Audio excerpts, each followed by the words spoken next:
바다의 아침 공기는 차가웠습니다. 동쪽 하늘이 희미하게 밝아올 무렵 세상의 모든 색은 아직 잿빛에 잠겨 있었습니다. 그녀의 발끝은 축축한 모래를 움직였습니다. 살아있다는 감각이었습니다. 그녀의 이름은 김혜숙, 나이는 65. 평생을 무용수로 살았던 여자. 그녀는 지금도 새벽마다 파도와 함께 춤을 춥니다. 혜숙의 몸은 기억합니다. 무대 위에서 쏟아지던 조명과 박수갈채를 기억합니다. 하지만 지금 그녀의 조명은 멀리서 깜빡이는 등대 불빛이고 박수 소리는 쉼없이 밀려오는 파도 소리입니다. 그녀의 춤은 기교를 위한 것이 아니었습니다. 그것은 호흡이었고 살아온 날들에 대한 기록이었습니다. 앙상한 팔이 새벽 공기를 갈랐습니다. 마치 보이지 않는 무언가를 밀어내듯 혹은 끌어안듯 그녀의 마른 몸은 세월의 흔적을 고스란히 담고 있었지만 그 움직임만큼은 20살의 열정을 잃지 않았습니다. 그날 그녀의 무대에 한 명의 관객이 있었습니다. 방파제 끝 어둠과 빛의 경계선에 한 남자가 서 있었습니다. 그는 그림자처럼 미동도 하지 않았습니다. 마치 그 자리에 뿌리를 내린 소나무 같았습니다. 남자의 이름은 최도윤, 40살. 그는 전직 해군이었습니다. 파도 위의 삶을 정리하고 이제는 이 작은 바닷가 마을에서 카페 다치라는 작은 공간을 운영합니다. 그의 삶은 군대처럼 정확한 규칙으로 움직였습니다. 새벽 4시에 일어나 원두를 확인하고 5시에 바다를 보며 첫 커피를 내립니다. 그것이 그의 일과였습니다. 도윤은 며칠 전 우연히 그녀를 보았습니다. 어둠 속에서 홀로 춤추는 하얀 실루엣을 처음엔 잘못 본 것이라 생각했습니다.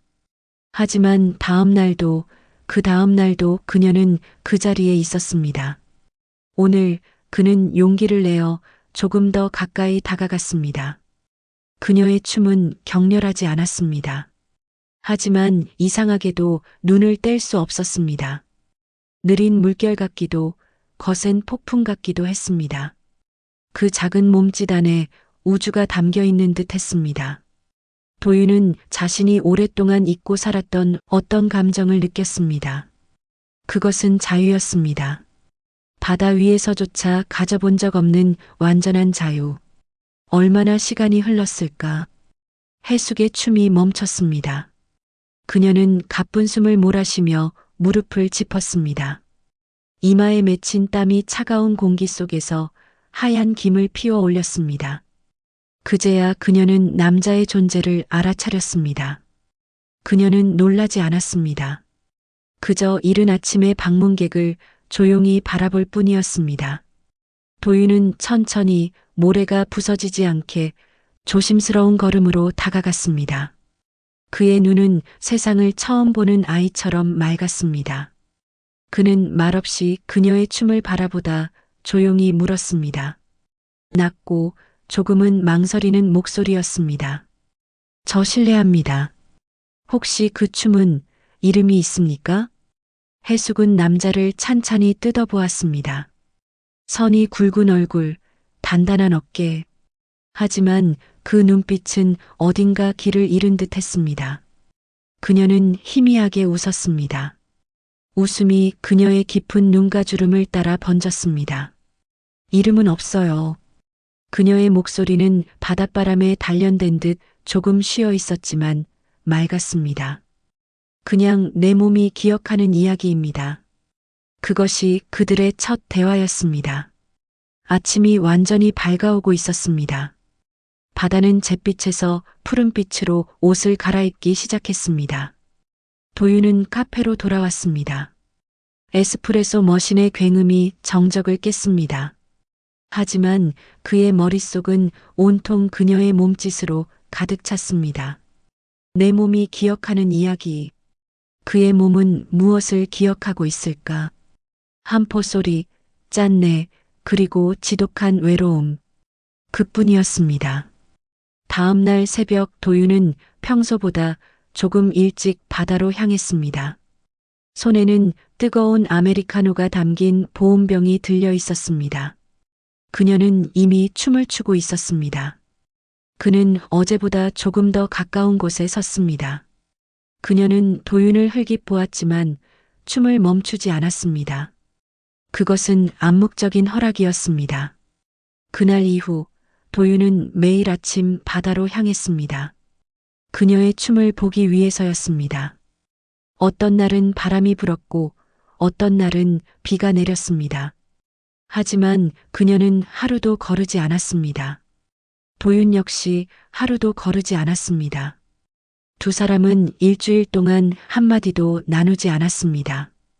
그는 그저 지켜보았고 그녀는 그저 춤을 추었습니다. 하지만 그 침묵 속에서 그들은 누구보다 깊은 대화를 나누고 있었습니다. 도윤은 깨달았습니다. 자신이 그녀의 춤을 기다리는 것이 아니었습니다. 그녀의 시간을 기다리는 것이었습니다. 그는 자신도 모르게 65살 그녀의 시간에 함께 스며들고 있었습니다. 그것은 잔잔했지만 거스를 수 없는 파도와 같은 일이었습니다. 그들의 아침은 더 이상 단순한 만남이 아니었습니다. 하나의 의식이 되었습니다. 며칠이 지났습니다. 계절은 잿빛 새벽을 지나 초여름에 짙은 녹색으로 넘어가고 있었습니다. 해숙은 춤을 멈춘 뒤 도윤이 내민 보온병의 커피를 당연한 듯 받았습니다. 그녀는 더 이상 주저하지 않았고 그는 더 이상 망설이지 않았습니다. 두 사람은 방파제 돌 위에 나란히 앉았습니다. 바다는 말이 없었고 그들도 말이 없었습니다. 그들은 파도 소리를 나누어 가졌습니다. 하지만 도윤은 알았습니다. 이 평화는 곧 깨질 것이라는 것을. 바다는 그들만의 무대였습니다. 세상의 시선이 닿지 않는 안전한 공간. 하지만 해숙은 무용실의 선생님이었고 딸의 어머니였습니다.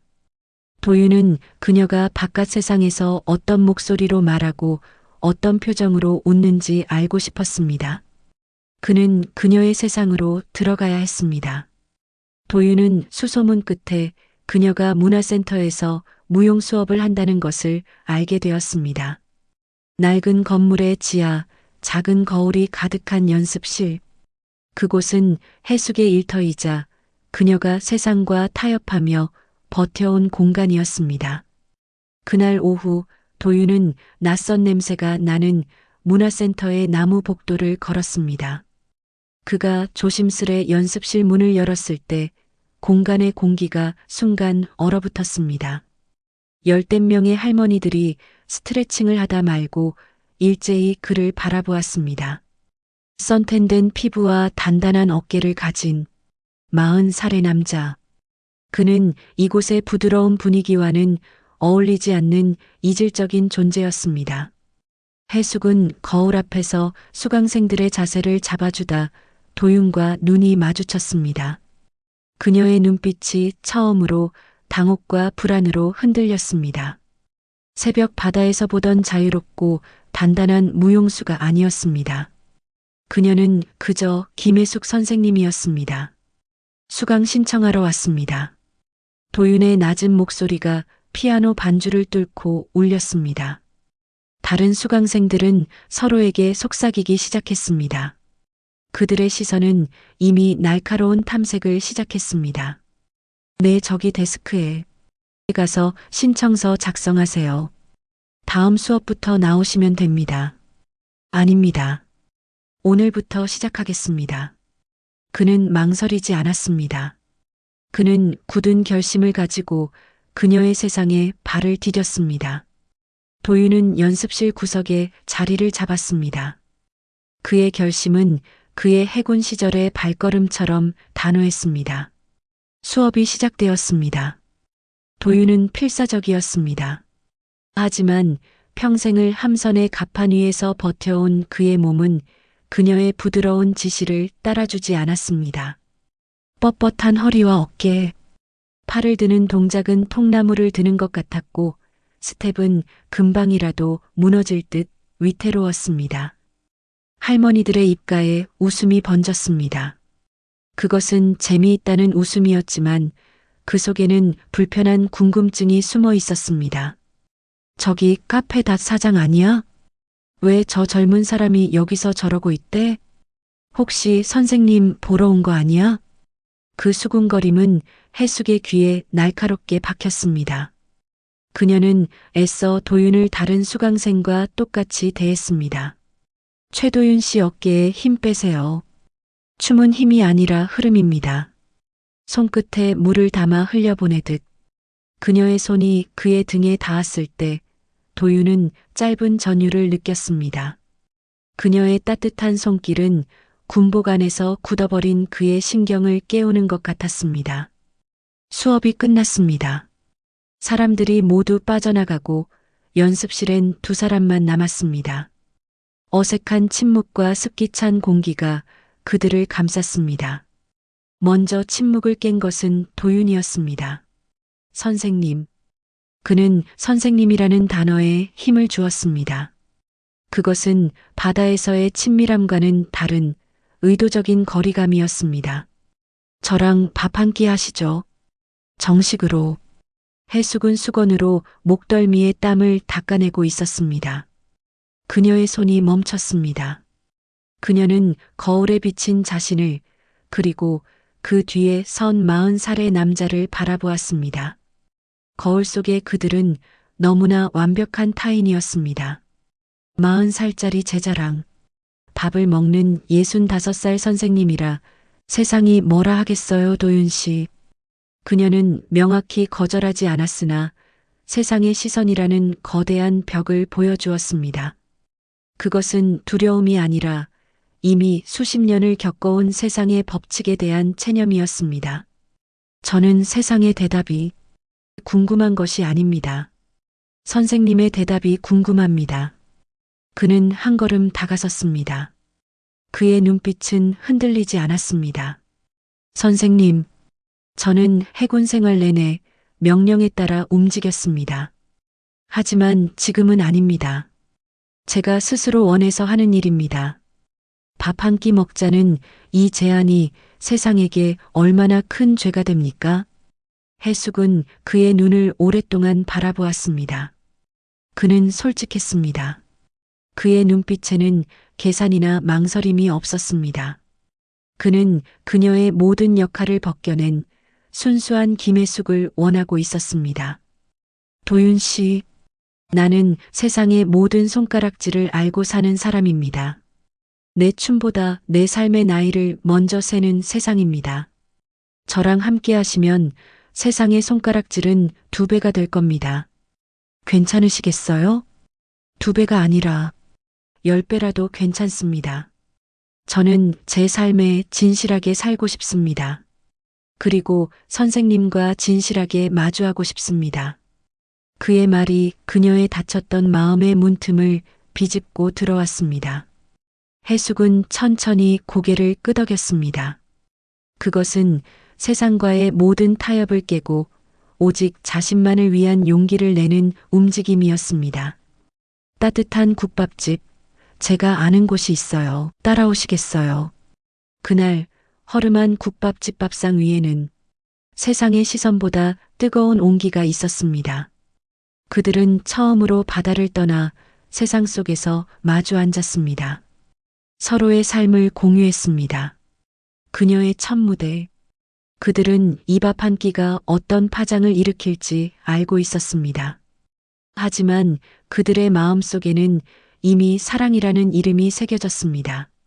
그것은 세월을 잊게 하는 늦은 계절의 온기였습니다. 하지만 이 온기는 곧 다가올 차가운 세상과의 격렬한 싸움을 예고하는 위태로운 불협화음의 시작이었습니다. 이 관계가 깊어질수록 그들은 세상이 자신들을 가만두지 않으리라는 더 깊은 고민에 빠졌습니다. 해숙은 내적으로 결심했습니다. 이젠 내 마음이 이끄는 대로만 가자. 따뜻한 국밥 한 그릇이 세상의 전부를 바꾸었습니다. 그날 이후 두 사람은 더 이상 새벽 바다에만 머무르지 않았습니다. 도윤은 해숙을 자신의 카페, 닻으로 초대했습니다. 닻은 도윤의 세상이었습니다. 나무와 철이 뒤섞인 공간, 차가웠으나 정돈된 질서. 해숙은 그곳에 앉아 도윤이 내려주는 커피를 마셨습니다. 세상의 시간은 흐르고 있었지만 그 공간 안에서만은 멈춰 있었습니다. 도윤은 해숙에게 무용을 배웠고 해숙은 도윤에게 쉬는 법을 배웠습니다. 어느 날 카페 문을 걸어 잠근 오후였습니다. 도윤은 용기를 내어 휴대폰에서 음악을 틀었습니다. 느린 재즈 선율이 낡은 스피커에서 흘러나왔습니다. 선생님, 춤을 춰주시겠어요? 해숙은 잠시 망설였습니다. 무대도 박수도 없는 곳. 하지만 그녀는 일어섰습니다. 그녀의 춤은 달랐습니다. 바다에서는 폭풍이었다면 이곳에서는 속삭임이었습니다. 도윤은 그녀의 동작 하나하나를 눈에 새겼습니다. 그녀의 춤이 멈췄을 때 그는 그녀의 손을 잡고 조심스레 끌어당겼습니다. 그들은 아주 서툴게 왈츠를 추었습니다. 발이 엉켰고 웃음이 터졌습니다. 그 순간 25년의 시간 차이는 사라졌습니다. 그들은 그저 함께 움직이는 두 개의 몸이었습니다. 하지만 그들의 행복은 바깥 세상에서부터 침범당했습니다. 마을은 좁았고 소문은 빨랐습니다. 카페 닷 사장이 무용 선생님과 심상치 않다는 이야기가 돌기 시작했습니다. 처음에는 호기심이었습니다. 곧 질투와 판단으로 변했습니다. 도윤은 변화를 느꼈습니다. 카페를 찾는 손님들의 눈빛, 친절했으나 그 속에 숨겨진 날카로운 시선. 그들은 도윤에게 묻지 않았습니다. 대신 해숙에게 물었습니다. 선생님, 그 젊은 분이랑 사귄다면서요? 농담이죠? 해숙은 미소로 답했습니다. 그 미소는 방어막이었습니다. 그녀의 내면은 복잡하게 흔들렸습니다. 나는 그저 나로 살고 싶은데 왜 세상은 나에게 역할을 강요하는가? 어느 날 아침 도윤이 카페 문을 열었을 때 충격적인 장면을 목격했습니다. 커다란 유리창에 빨간 스프레이로 낙서가 되어 있었습니다. 기생충, 늙은 여우. 도윤의 얼굴이 굳어졌습니다. 그는 분노가 아닌 차가운 당혹감을 느꼈습니다. 그의 단단한 주먹이 떨렸습니다. 해군으로 복무하며 수많은 위협을 겪었지만 이처럼 비열하고 사적인 공격은 처음이었습니다. 도윤 씨, 그녀는 낙서를 보았지만 놀라지 않는 표정이었습니다. 그녀는 이미 예상하고 있었던 것처럼 보였습니다. 신경 쓰지 마세요. 그냥 지우면 됩니다. 도윤은 해숙의 얼굴을 바라보았습니다. 그녀의 눈빛은 슬픔이나 연민이 아니었습니다. 그것은 단단한 확신이었습니다. 이것이 우리가 치러야 할 대가인가? 도윤은 속으로 되뇌었습니다. 이후 갈등은 가족의 영역으로 침투했습니다. 저녁 무렵 해숙의 유일한 혈육인 딸 은지가 울면서 연습실로 찾아왔습니다. 은지의 눈은 빨갛게 충혈되어 있었고 손에는 구겨진 신문 한 부가 들려 있었습니다. 자극적인 제목이었습니다. 65세 무용가 K씨, 40세 연하 남성과 부적절한 관계, 나이차 무시한 불륜 논란. 엄마, 은지의 목소리가 떨렸습니다. 연습실의 조명이 흔들리는 것 같았습니다. 이게 뭐예요? 도대체 사람들 다 욕해요. 저 회사도 못 가겠어요. 팀장님이 저보고 자꾸. 은지는 말을 잇지 못하고 흐느꼈습니다. 해숙은 딸을 바라보았습니다. 딸의 고통은 그녀의 고통이었습니다. 은지야, 엄마 얘기 좀 들어봐. 들을 거 없어요. 그 사람이랑 헤어지면 돼요. 그럼 다 끝나요. 은지는 울부짖었습니다. 그녀의 목소리는 절박했습니다. 그녀는 사회의 시선 속에서 자신과 엄마의 삶이 산산조각 나는 것을 두려워했습니다. 그 사람은 제자도 아니고 돈을 밝히는 사람도 아니야. 그럼 뭔데요? 엄마의 망가진 명예를 채워줄 수 있어요? 엄마는 무용가예요. 존경받는 사람이었다고요. 은지는 신문을 던졌습니다. 종이가 바닥에 미끄러지며 날카로운 소리를 냈습니다. 해숙은 떨리는 손으로 딸의 어깨를 잡았습니다. 은지야, 나는 평생을 내 엄마로 살았고 내 아빠의 아내로 살았어. 그 역할에 충실하려고 평생을 살았어. 해숙의 목소리는 낮았으나 흔들리지 않았습니다. 하지만 지금 나는 김혜숙으로 살고 싶어졌어. 내 몸이 원하는 대로, 내 마음이 가는 대로. 이 사람과의 사랑은 내 삶에 처음 온 오직 나만의 봄이야. 은지는 고개를 숙였습니다. 눈물이 바닥에 떨어졌습니다. 엄마, 왜 그러세요? 이제 와서. 엄마가 세상 사람들에게 손가락질 받는 거 전 못 봐요. 괜찮아, 은지야. 해숙은 딸의 머리를 부드럽게 쓰다듬었습니다. 난 이제 욕보다 사랑을 택했어. 그녀의 눈빛엔 슬픔이 아니라 단단한 바위 같은 확신이 있었습니다. 하지만 그 확신 뒤에는 엄청난 피로와 고통이 숨겨져 있었습니다. 그날 밤 해숙은 잠들지 못했습니다. 온몸의 관절이 쑤셨습니다. 뼈가 시리다는 느낌. 그녀는 손가락 끝으로 심장의 위치를 짚어보았습니다. 내 심장도 이 무거운 사랑을 버거워하고 있는 걸까? 도윤은 카페 유리창에 낙서를 지웠습니다. 아무리 지워도 그 흔적은 그의 마음에 깊이 새겨졌습니다. 그들의 사랑은 이제 축복이 아닌 싸움이 되었습니다. 그리고 이 싸움은 해숙의 약한 몸에 예상치 못한 그림자를 들이우기 시작했습니다. 그림자는 서서히 그녀의 심장을 향해 다가오고 있었습니다. 그림자는 빠르게 드리워졌습니다. 마을 사람들의 시선은 여전히 차가웠고 해숙의 딸 은지는 연락을 끊었습니다. 그들의 사랑은 격리된 섬이 되었습니다. 해숙은 스스로를 다독였습니다. 이것이 고통이 아니라면 이 강렬한 떨림은 무엇일까? 그리고 찾아온 어느 겨울날, 해숙은 문화센터의 송년 무용 발표회 무대에 올랐습니다. 그녀가 준비한 마지막 동무였습니다.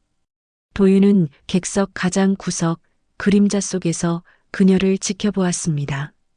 그의 손은 축축했고 심장은 불안하게 뛰었습니다. 조명이 그녀에게 집중되었습니다. 해숙의 춤은 평소와 달랐습니다. 마치 남은 모든 시간을 쥐어짜내는 듯 격렬하고도 슬펐습니다. 그녀의 몸짓에는 후회와 아름다움, 그리고 해방이 뒤섞여 있었습니다. 발레의 스텝, 한국 무용의 선, 현대 무용의 자유로움이 한데 엉켰습니다. 도윤은 깨달았습니다.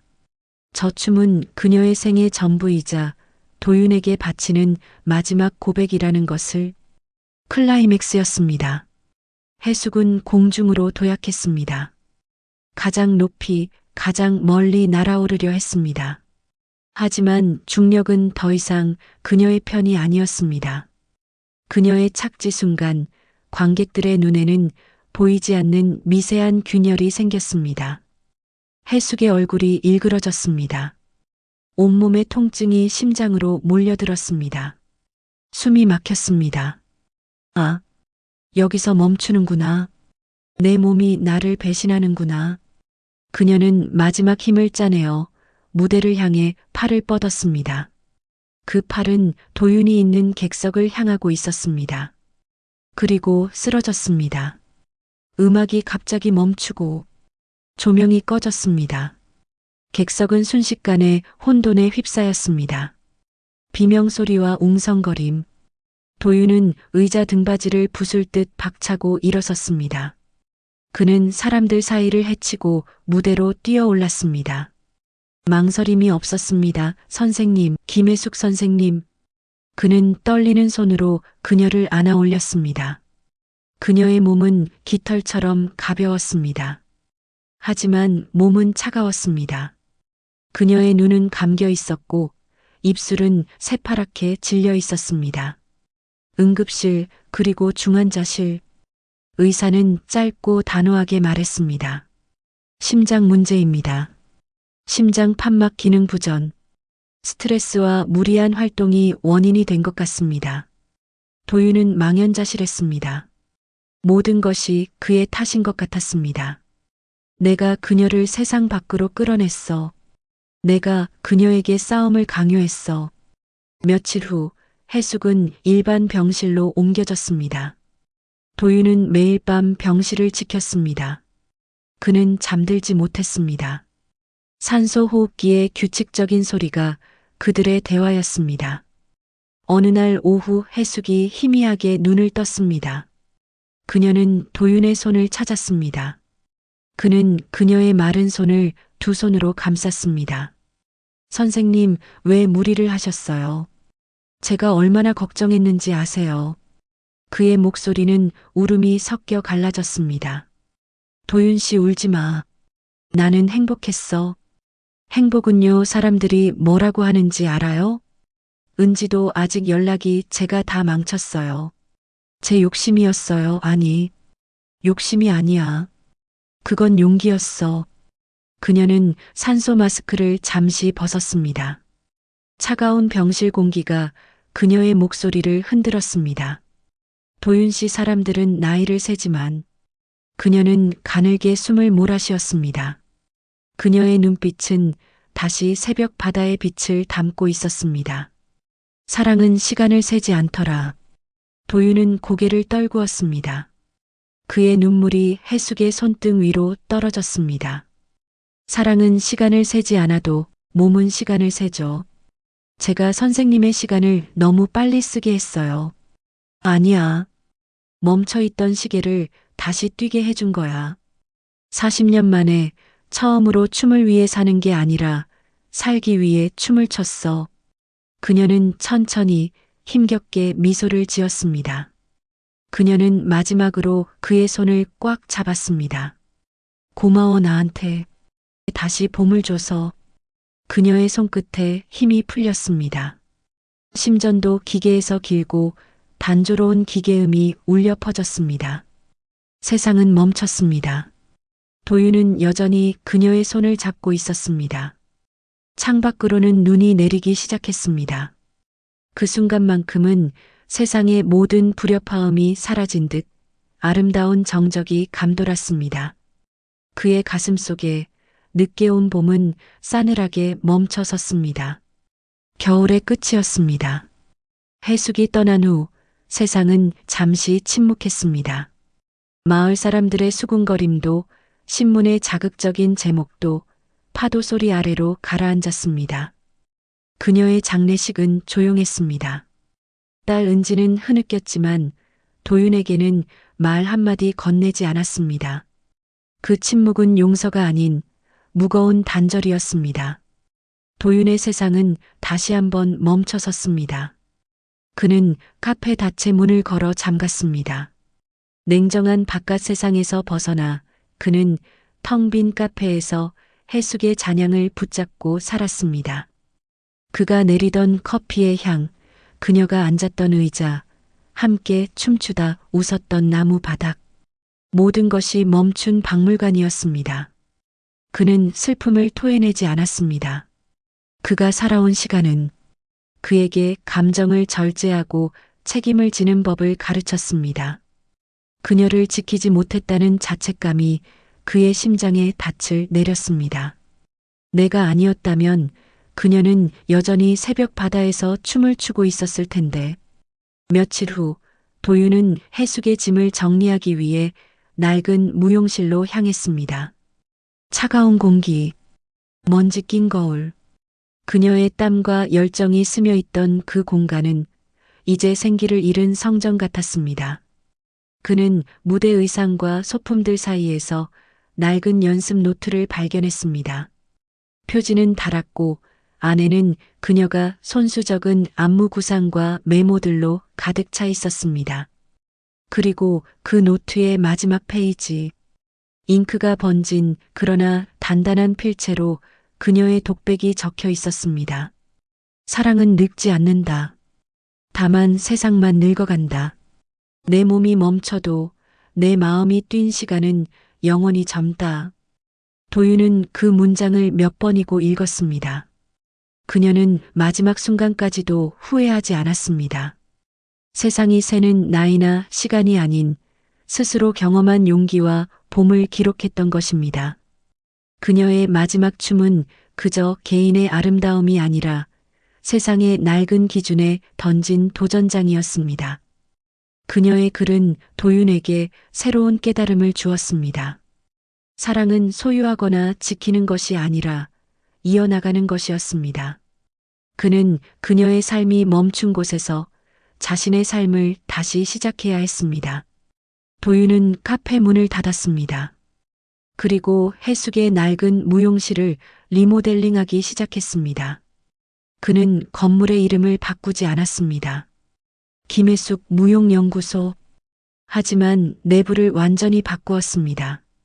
어르신과 아이들이 함께 춤을 배울 수 있는 경계가 없는 공간으로 그의 무용실은 곧 마을의 새로운 활력소가 되었습니다. 노인들은 해숙이 가르치던 치유 무용을 이어받았고 아이들은 발레와 현대 무용을 배웠습니다. 이곳에는 세상의 시선이나 나이에 대한 판단이 없었습니다. 오직 몸의 언어, 춤만이 존재했습니다. 어느 오후였습니다. 햇살이 커다란 창문을 통해 스튜디오를 가득 채웠습니다. 도윤은 문을 닫고 홀로 음악을 틀었습니다. 그것은 그들이 카페에서 함께 왈츠를 추었던 느린 재즈 선율이었습니다. 그는 천천히 몸을 움직였습니다. 그녀가 가르쳐준 유연함이 조금씩 배어나왔습니다. 그는 어설프지만 진심을 담아 춤을 추었습니다. 그것은 사랑하는 이를 향한 마지막 춤이자 그의 새로운 시작을 알리는 의식이었습니다. 도윤이 스텝을 밟을 때마다 스튜디오 벽에 드리워진 그의 그림자가 흔들렸습니다. 그는 문득 깨달았습니다. 자신이 홀로 춤추고 있는 것이 아니라는 것을. 그의 그림자 뒤에는 햇살을 받아 더욱 선명해진 또 다른 빛의 그림자가 있었습니다. 마치 해숙이 그의 파트너가 되어 함께 움직이는 듯 빛과 그림자가 조화를 이루었습니다. 그녀는 떠났지만 그녀가 남긴 춤은 도윤의 몸속에서 살아 숨쉬고 있었습니다. 도윤은 이 무용실을 떠나지 않을 것입니다. 사람들은 아직도 그들의 사랑을 이상하다고 말할지 모릅니다. 하지만 그는 더 이상 세상의 시간을 세지 않습니다. 그는 알고 있습니다. 사랑은 시간을 세지 않는다는 그녀의 마지막 말을. 세상의 시간은 흘러도 그녀와의 사랑이 만들어낸 봄은 아직도 이 무용실의 따뜻한 햇살 속에 그리고 그의 심장 속에서 영원히 춤추고 있음을